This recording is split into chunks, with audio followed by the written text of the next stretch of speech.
In a land of cruise ships and slick cars, it seems everything's new in Miami. Auto detailer Luis Gross makes new cars sparkle to perfection, but it's an old car he's most proud of.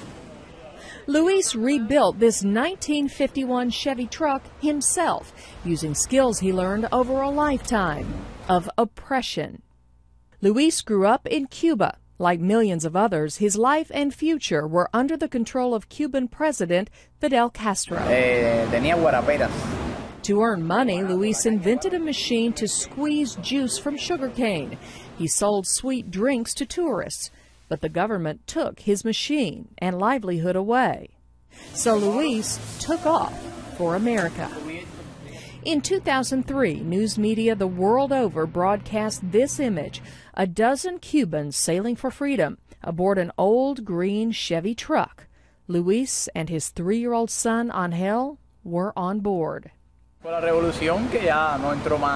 Luis explained to me that few new cars entered Cuba after the revolution in the 1950s, but his old one worked just fine. He tells me he was scared, building the boat in secret and pushing from shore in the dark of night, but he was willing to risk everything for a better life in America. The Coast Guard eventually caught up with the travelers, sent them back to Cuba, and sank the original truck. This one is an exact replica, a symbol of freedom, on display at the Miami Chevy dealership, where Luis now earns his living. So how did he finally get here if the Coast Guard sank the truck? In a 1959 Buick. Well, he didn't come here to slouch or collect unemployment or welfare. Assistant Service Manager Aiden Sierra says Luis is clearly a skilled engineer, now a model employee. He's a good worker. Luis is awesome. He's like one of the best guys. He'll never give us problems. He's happy all the time, always positive. Thank you. Everybody likes him, and he just does one car after the other like a robot. I mean, he's fast. At the end of the day, his work is clean.